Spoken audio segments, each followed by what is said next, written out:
മില്ലറ്റിനെ കുറിച്ച് അറിവില്ലാത്തവരായി ഈ കാലത്ത് ആരും ഉണ്ടാവുകയില്ല. ലിറ്റിൽ മില്ലറ്റ്, കോഡോ millet, proso millet, foxtail millet, അങ്ങനെ മില്ലറ്റുകൾ പലവിധം. എന്തായാലും കുറച്ച് മില്ലറ്റ് ഐറ്റംസ് ഒക്കെ ഈ ഞാനും മേടിച്ചു വെച്ചിട്ടുണ്ടായിരുന്നു തടി കുറയ്ക്കാൻ. പക്ഷേ മില്ലറ്റ് കുപ്പിയിൽ തന്നെ ഇരിക്കുന്നത് കൊണ്ടാവണം എന്റെ തടി അതുപോലെ നിൽക്കുന്നു. കുറഞ്ഞില്ല എന്ന് പറയാൻ പറ്റില്ല. ഒരു മാസം യൂസ് ചെയ്തപ്പോ തന്നെ എനിക്ക് ഒരു 4 കിലോ കുറഞ്ഞിട്ടുണ്ടായിരുന്നു കേട്ടോ.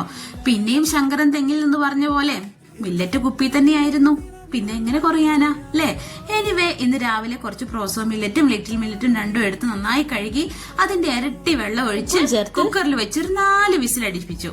വിസിലടിച്ച ശേഷം ഗ്യാസിന്റെ മൂക്ക് തിരിച്ചു വെച്ചു. ഇനി ആവിയിലിരുന്ന് വേവട്ടേന്നേ. ഇനിയാണ് നമ്മുടെ പണി വരുന്നത്. സവാള എടുത്ത് കുനുകുനാന്നരിയ, മുളകെടുത്ത് കുനുകുനാന്നരിയാൻ പറ്റിയില്ല കേട്ടോ. കാരണം മക്കളുണ്ട്. അതുകൊണ്ടേ കുനുകുനാന്നെറിഞ്ഞാൽ ചിലപ്പോ അവരെന്നെ കുനുകുനാ നിർത്തിയിട്ട് ഇടിച്ചാലോ. അപ്പൊ പിന്നെ മുളക് കുറച്ച് വലുതാക്കിയാൽ മതി. ഇഞ്ചി പിന്നെ ഞാൻ കുനുകുനാന്ന് തന്നെ അരിഞ്ഞു കേട്ടോ. എനിക്ക് ഇഞ്ചി കടിക്കാൻ ഒട്ടും ഇഷ്ടമില്ല കേട്ടോ. പക്ഷെ ഇഞ്ചിയുടെ ടേസ്റ്റിൽ പിന്നെ എന്തൊരു ഉപ്മാവാടോ. അതുകൊണ്ട് ഇഞ്ചി കുനുകുനാന്ന് തന്നെ അരിഞ്ഞു. പിന്നെ ഒരു വഴിക്ക് പോകുന്നല്ലേന്നേ, അതുകൊണ്ട് കുറച്ച് ക്യാരറ്റും കുറച്ച് ബീൻസും കൂടെ എടുത്ത് അരിഞ്ഞു. കാണാൻ ഒരു ഭംഗി വേണ്ട, കുറച്ച് പോഷകാഹാരം കൂടെ ആയിക്കോട്ടെ എന്ന് കരുതി. മില്ലറ്റ് നല്ലപോലെ വെന്ത് കിട്ടിയിട്ടുണ്ട് കേട്ടോ. അപ്പം ഇനി നമ്മുടെ അംഗം വിട്ട് തുടങ്ങുകയായി. തീ കത്തിച്ചു, ചട്ടി വെച്ചു, എണ്ണയൊഴിച്ചു, കടുകിട്ടു. തിളച്ചു മറിഞ്ഞ എണ്ണയിൽ വീണ കടുകുമണികൾ പൊട്ടിത്തെറിക്കാൻ തുടങ്ങി. അവർക്ക് കൂട്ടായി അവരുടെ ചേട്ടൻപുള്ളിയായ നിലക്കടല കൂടി ആ എണ്ണയിലോട്ട് എടുത്തു ചാടി. ചേട്ടന്മാരുടെയും അനിയന്മാരുടെയും പോരാട്ടം കാണാൻ ആഹാ എന്ത് രസം. നല്ല പൊട്ടിത്തെറി. അധികം എത്തി നോക്കാൻ പോയാൽ മുഖത്തിന്റെയും കൈയിന്റെയും പഴുതി മാറിക്കിട്ടും. അതുകൊണ്ട് കുറച്ച് മാറി നിൽക്കുന്നതായിരിക്കും ഉത്തമം. ബഹളം കേട്ട് എത്തി നോക്കാൻ വന്ന സവോളയും പച്ചമുളകും ഇഞ്ചിയും ദേ കിടക്കുന്നു എണ്ണയിൽ. ആഹാ, എല്ലാവരുടെ കൂട്ടി ഇളക്കിയപ്പോൾ എന്തൊരു മേളാങ്കം, എന്തു നല്ല മണം. കൂടെ കറിവേപ്പില കൂടി വേണമായിരുന്നോ? പക്ഷെ എന്തു ചെയ്യാൻ, കയ്യിലില്ല. നാട്ടിലെങ്ങാനും ആയിരുന്നെങ്കിൽ ഓടിച്ചെന്ന് മുറ്റത്ത് പോയി ഒരു തണ്ട് പറിച്ചുകൊണ്ട് വരായിരുന്നു. പക്ഷെ ഇവിടെ അങ്ങനെ ഓടിപ്പോയി പറിക്കാൻ പറ്റില്ലല്ലോ. എണ്ണയിൽ കിടന്ന് നീരാടുന്ന ഉള്ളി, പച്ചമുളക്, ഇഞ്ചി, കടല ഇവയെ കണ്ടിട്ടാവണം ക്യാരറ്റും ബീൻസും കൈ ചേർത്ത് ഇങ്ങ് പോന്നൂന്നേ. അവരും കൂടെ നീരാടട്ടെ. എന്റോടവേ, ഈ ക്യാരറ്റിന് ഇത് എന്തൊരു മുഴുപ്പാ. ഈ പെണ്ണിത് എന്തോ കാട്ടി വെച്ചേക്ക, എന്ത് വലുതാക്കി എറിഞ്ഞേക്കണേ എന്നൊക്കെ നിങ്ങൾക്ക് തോന്നുന്നുണ്ടോ?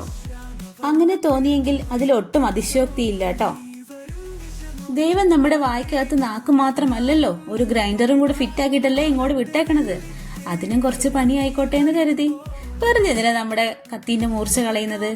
വെറുതെ എന്തിനാ കൈക്ക് ആയാസം കൊടുക്കുന്നത് അല്ലയോ? എന്തായാലും എണ്ണയ്ക്കകത്ത് ഇവരൊന്ന് ശരിക്കിരുന്ന് മൂത്ത് വരട്ടെ. പണ്ട് മുതലേ എനിക്ക് ഉപ്മാവ് ഭയങ്കര ഇഷ്ടാട്ടോ.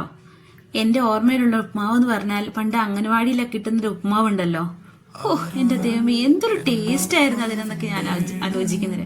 ഒരു മഞ്ഞ കളറുള്ള പൊടിയും ഉണ്ടാക്കിയിട്ട് അതിന്റെ പേരൊന്നും എനിക്ക് ഇപ്പോഴും അറിയില്ല. പക്ഷെ അതിന്റെ ടേസ്റ്റ്, അതിന്റെ മണം ഇപ്പോഴും എന്റെ മൂക്കിന് തുമ്പിലും എന്റെ നാവിന്റെ തുമ്പിലും ഉണ്ട്. തലേദിവസം രാത്രിത്തെ ഞങ്ങൾ കുറച്ച് സമൂസ ഉണ്ടാക്കിയായിരുന്നേ. സമൂസന്റെ ബാക്കി വന്ന പട്ടാണിക്കടല അതെടുത്ത് ഇങ്ങോട്ടേക്ക് ഇട്ടു. വെറുതെ വെച്ച് കളയണേക്കാട് നല്ല നമ്മൾ തിന്ന് കളയുന്നല്ലേ എന്ന് ഓർത്തിട്ട് അതും കൂടി എടുത്തിട്ടു കേട്ടോ. അപ്പൊ എല്ലാം നല്ല പരുവത്തി മൂത്ത് വന്ന ശേഷം അതിനകത്തോട്ട് നമ്മള് മില്ലറ്റ് വേവിച്ചതും കൂടി ഇട്ടു. കണ്ടു കഴിഞ്ഞാൽ നിങ്ങൾക്ക് എന്താ തോന്നുന്നു, ചോറാന്ന് തോന്നുന്നു. ഇല്ല കേട്ടോ, അത് സെപ്പറേറ്റ് കറക്റ്റ് വേവില് കിട്ടി കേട്ടോ. നല്ല ഒട്ടിപ്പിടിച്ചിരിക്കുന്നില്ല, എല്ലാം സെപ്പറേറ്റ് ആയിട്ട് കിട്ടും. എന്തായാലും എല്ലാം കൂടെ കൂടി നല്ല കുഴച്ച് മിക്സ് ആക്കി എടുത്തു വെച്ചിട്ടോ. ഇനി കുറച്ചു നേരം നമുക്ക് ഇവരെ മൂടി വെക്കണം. എന്നാലാണ് പരസ്പരം ഇവരെല്ലാ കഥകളൊക്കെ പറഞ്ഞൊന്ന് യോജിച്ച് വരുവുള്ളൂ. എണ്ണയിൽ വീണവനും പൊട്ടിത്തെറിച്ചവനും ആവിയിൽ വെന്തവനും കുക്കറിലിരുന്ന് വെന്തവരും എല്ലാരും കൂടി ഒന്ന് കഥ പറയട്ടെ. എങ്കിൽ മാത്രമേയാണ് അതിനൊരു മണവും ഗുണമൊക്കെ വരുവുള്ളൂ. വാവ്, എന്ത് നല്ല മണാന്നറിയോ ഈ ഉപ്മാവിന്. കറിവേപ്പില കൂടി ഉണ്ടായിരുന്നെങ്കിൽ അടിപൊളിയായിരുന്നു. പക്ഷെ കറിവേപ്പില ഇല്ല. നമുക്ക് ആ മണം മനസ്സിൽ കൂടെ സ്മരിച്ച് നമുക്ക് ഈ ഉപ്മാവ് അങ്ങോട്ട് കഴിക്കാം. എന്താ നിങ്ങളൊക്കെ എന്താന്ന് കഴിച്ചത്? എല്ലാരും കഴിപ്പൊക്കെ കഴിഞ്ഞോ? എന്തായാലും അടിപൊളി ഒരു ഐറ്റമാണ്. എല്ലാവരും ട്രൈ ചെയ്ത് നോക്കാം കേട്ടോ. ഇന്ന് ഞങ്ങൾ 3 പേരവിടെ ഉള്ളത് കേട്ടോ. അപ്പൊ ഞങ്ങൾക്ക് 3 പ്ലേറ്റിലായിട്ട് വിളമ്പി. കൂടെ കുടിക്കാൻ നല്ല അടിപൊളി ഒരു കട്ടൻ ചായ ഉണ്ടായിരുന്നു കേട്ടോ. എനിക്ക് മാത്രം എന്തെങ്കിലും ഇച്ചിരി കറി വേണം, ഇച്ചിരി പുളിയുള്ള ഐറ്റം ഉണ്ടെങ്കിൽ എനിക്ക് ഭയങ്കര ഇഷ്ടം. അപ്പം ഉള്ളിത്തീയിലുണ്ടായിരുന്നു, അത് കുറച്ച് എടുത്തു കേട്ടോ. അങ്ങനെ 3 ഗ്ലാസ്സിൽ കട്ടൻ ചായ എടുത്തു. അങ്ങനെ ഞങ്ങളിന്ന് ലാഭിഷാക്കി രാവിലെ. അപ്പൊ എല്ലാരും ഇന്ന് ട്രൈ ചെയ്യാട്ടോ. ട്രൈ ചെയ്ത് നോക്കിയിട്ട് ഫീഡ്ബാക്ക് ഒക്കെ അറിയിക്കുക. എല്ലാവരും നന്നായിട്ട് ഇരിക്കുക.